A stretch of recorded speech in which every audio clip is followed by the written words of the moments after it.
जब वो सुशांत सिंह राजपूत जी के साथ थे, तो कैसे वो एक टीवी अभिनेता से। अब coming back to the Munawar's point only, अब उनके वीनस और राहु ऐसे ही हैं। वीनस दर्शाता है रोमांटिक रिलेशनशिप को, राहु ने तो बाहर आकर भी मौका नहीं छोड़ा। अभिषेक जो नेचुरली उनका रोना निकल रहा था, वो इमोशंस बाहर निकल रहे थे, ईशान बाहर आते हम उन्हें इंटरव्यूज में देख रहे हैं।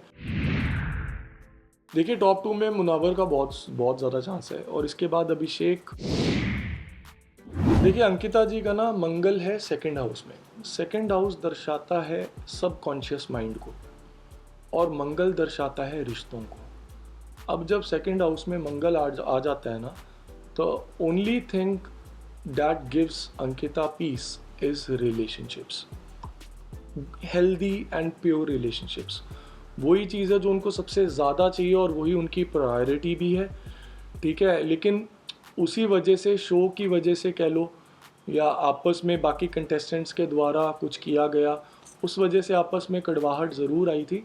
But Ankita is mature enough चीज़ें समझने के लिए कि ये तो एक शो है, इसके बाद भी लाइफ है। और अंकिता बहुत स्ट्रेट फॉरवर्ड है इस चीज़ को लेकर, चाहे जो मर्जी हो जाए, she will never late anything come in between the relationship between her and Vicky भैया. So the thing is, the other best thing about Ankita is जो कल ऑन एयर भी हुई थी, वो ये था कि अंकिता का ऑरा ऐसा है, और उनकी कुंडली में गुरु 12वें स्थान का, जो उन्हें बहुत ज़्यादा हाईली इंट्यूटिव बनाता है, और जो मैनिफेस्टेशंस करवाता है, और ऐसे लोगों के साथ कोई कुछ एनर्जीज चलती हैं जो उनके काम करवाती हैं। तो उनके हॉरोस्कोप में एक चीज़ है कि specially in terms of romantic relationships, वो जिनके साथ भी रहेंगे उन लोगों की तरक्की होना निश्चित है, शाश्वत है, जिसका प्रमाण आप सभी देख सकते हैं। जब वो सुशांत सिंह राजपूत जी के साथ थे, तो कैसे वो एक टीवी अभिनेता से सीधा फिल्म अभिनेता बन गए थे, और काफ़ी राइज मिला था। Again they split up, breakup हो गया था। Unfortunately he is no more with us. And उसके बाद आप देखो विक्की भैया से उनकी शादी हुई आज से कुछ समय पहले, तो उसके बाद देखो विक्की भैया को कितना फेम मिला है। आज अगर हम विक्की भैया को जानते हैं, आज अगर एक नॉर्मल इंसान, एक नॉर्मल जनता के लोग उन्हें जानते हैं, तो अंकिता जी के वजह से ही जानते हैं, राइट। बिग बॉस में आना भी उनका जो पिवट था, वो तो अंकिता जी ही रहे हैं ना। तो इसीलिए अब अंकिता जी और विक्की भैया के बारे में अगर बोलूँ, दोनों नंबर 1 है। अंकिता जी है 19 दिसंबर बॉर्न, 1 + 9 = 1। हमने शो में भी देखा है, कभी अंकिता जी विक्की भैया को समझा रहे हैं और सॉरी फील कर रहे हैं, और ऐसा भी तो हमने देखा है कि विक्की भैया एट द सेम टाइम, जब उन्हें लगा मेरे से कोई गलती हुई है, तो वो उन्होंने भी कंसोल किया अंकिता जी को। तो जब तक ये मनाने का सिलसिला चलता रहेगा इस रिलेशनशिप में, शुरू से लेकर आज तक, चाहे वो बिग बॉस पे आना हो, चाहे वो साउथ इंडस्ट्री में काम करना हो, उन्होंने अपने टैलेंट और अपने बलबूते पे किया, क्योंकि वो ऐसी ही पर्सनैलिटी है।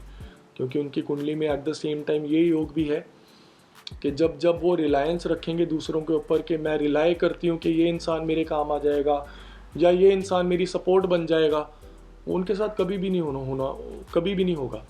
तो मैं उन्हें भी अंदर यही समझा के आया था, जो ऑन एयर नहीं हुआ, कि आपको अपनी लाइफ का कंट्रोल खुद लेना पड़ेगा। Be your own support.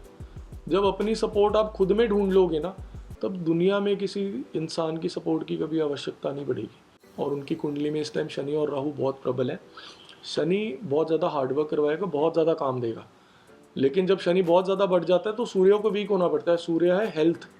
Gaming में भी काफ़ी लोगों को लगता होगा, उन्हीं के रिश्तेदारों को भी लगता होगा, यार ये कैसे, ये तो कुछ भी कर रहा है ना, मतलब कुछ नहीं कर रहा फिर भी नाम है ना। ऐसे नहीं होता।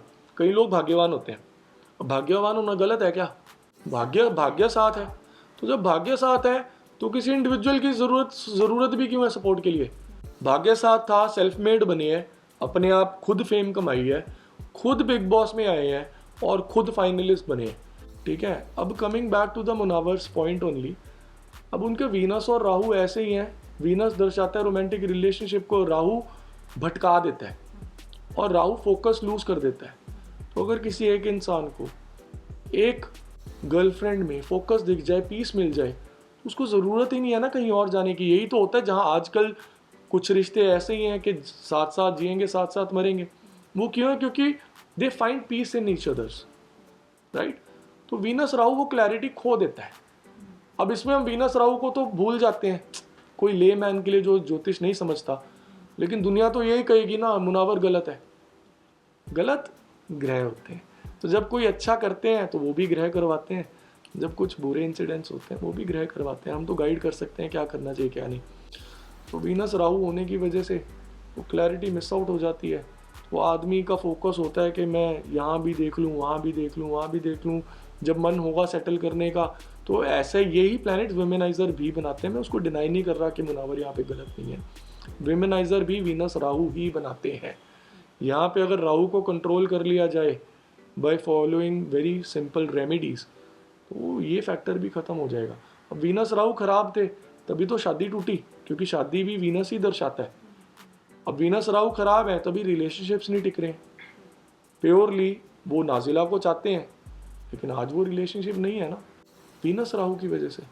ठीक है, इसलिए आगे भी उनका 3 साल का पीरियड ऐसा जहाँ पे राहु वीनस के ऊपर पूरी तरह से प्रबल है, तो वहाँ भी उनको अभी डिफिकल्टीज आने वाली हैं।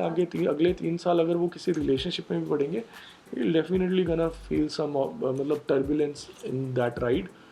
और मैं तो ये गाइड करूँगा 3 साल तक गृहस्थी बसाने का भी ना सोचें, क्योंकि उसके भी बहुत स्ट्रॉन्ग चांसेस हैं कि सेपरेशन दोबारा हो सकती है। ठीक है, ईशा ने तो बाहर आकर भी मौका नहीं छोड़ा। अभिषेक जो नेचुरली उनका रोना निकल रहा था, वो इमोशंस बाहर निकल रहे थे, ईशान बाहर आते हम उन्हें इंटरव्यूज में देख रहे हैं कि मेरे को पता है ये भी वो क्यों कर रहे हैं। Publicity footage. अभिषेक के बारे में एक चीज़ जो मैंने बोली अगेन, वो ऑन एयर नहीं है, वो लोगों की रिस्पेक्ट करते हैं जब तक उन्हें कुछ गलत नहीं लग रहा। उनकी कुंडली में ऐसे हैं कि वो चाहे 1 साल बड़ा हो, चाहे घर में मेड भी हो ना, उनके पाँव छुएंगे। उनकी ऐसी नेचर है। तो ऐसी नेचर वालों को हम क्या समझेंगे? क्या आम लोग अपने घर की मेड के पैर छूते हैं? कितने लोग हैं ऐसे? ठीक है, उनकी ऑरा में बहुत क्लियर है। चाहे अभिषेक से जब बाहर निकलेंगे पूछ भी लेना कि रिमी ने ऐसा बोला था, क्या आप ऐसा करते हो? You will get to know the answers. ठीक है, तो अगर मैं इस आदमी की सपोर्ट ना करूं तो you know that's the spiritual side of me, that you know that I am all out for him. तो मैंने तो लास्ट में ये बोला था कि जो आदमी इतना प्योर रहा है, गलतियां की हैं मानता हूँ, इससे ज़्यादा गलतियां तो बहुत कुछ हुई हैं जी। उनकी कुंडली में अष्टम भाव में होता है सूर्य, शुक्र और चंद्र। अष्टम भाव ना हिडन हाउस है, हिडन हाउस। चंद्र दर्शाता है इमोशंस को, यानी इमोशंस हिडन रहते हैं, यानी जो वो बोलना चाहते हैं या तो वो शब्द गलत यूज कर लेते हैं तो बुरा होता है, या जो वो बोलना चाहते हैं वो बोल सही रहे हैं लेकिन सामने वाला गलत समझ जाता है। यानी ये इमोशंस का जो गैप है, ये जो कम्युनिकेशन का गैप है, वो इस वजह से है। सेकेंडली, वीनस जब चंद्र के साथ अष्टम बैठ जाए तो ऐसे इंसान को हमेशा रिलेशनशिप्स वैसे मिलते हैं जब सामने वाला उनके इमोशंस का फायदा उठा ले, क्योंकि चंद्र 8 में इमोशंस तो वीक हो ही गए। अब जब किसी के इमोशंस वीक है तो वैसे लोगों को इमोशनल करके उनका फायदा उठाना सबसे ज्यादा ईजी होता है। देखिए, ये उनकी कॉल है कि वो वापस जाएंगे कि नहीं, लेकिन अगर मैं एज ए एस्ट्रोलॉजर बोलूं, वो करना उनके लिए बिल्कुल भी हेल्दी नहीं है, क्योंकि इतनी ज़्यादा मड स्लिंगिंग हो चुकी है स्पेशली ईशा और समर्थ की तरफ से बाहर आकर भी। तो अगर अभी भी वो उनकी तरफ जाते हैं, उनकी तरफ इंक्लिनेशन, उनकी तरफ झुकाव रखते हैं, so that will not give a good example them, he will not set a good example. उनका फ्यूचर बहुत स्ट्रांग है, अभी घर से निकलते ही आप देखोगे बहुत बढ़िया काम करेंगे, और उनकी लाइफ का असली सॉलिड राइज 34 ईयर्स के बाद है। 34 ईयर्स के बाद अगर वो अपने आप को now the key is now the secret is consistency, discipline, ठहराव। अगर वो कंसिस्टेंट होकर काम करें, ठहराव रखकर काम करें, डिसिप्लिन रखकर काम करें, तो 34 साल के बाद अगर वो मूवीज़ में भी दिख गए ना, मेरे को बिल्कुल भी आश्चर्य नहीं होगा। लेकिन वो होगा तभी जब ये 3 चीज़ें वो फॉलो करेंगे। देखिए, टॉप 2 में मुनावर का बहुत ज़्यादा चांस है, और इसके बाद अभिषेक और अंकिता का बहुत हिट एंड मिस रहने वाला है। और इसके अलावा मनारा के भी स्टार्स ऐसे हैं कि लास्ट वोटिंग उन्हें टॉप 3 में लेके आ सकते हैं, बट विनर मैं उनको अभी भी कहीं ना कहीं कंसिडर नहीं करूँगा। ठीक है, अरुण मिस आउट करने वाले हैं, बट वो मैं चाहूँगा नहीं कि वो मिस आउट करें, बट जो मेरे को दिखा मेरा काम वो बताना है। He is a very beautiful soul. और अभी भी हाल ही में उनके साथ भी एक बहुत बुरी घटना हुई है बिग बॉस के जब घर में थे, that his wife had a miscarriage, है ना। फिर भी देखो, स्ट्रॉन्ग होकर एक ही दिशा में चलें।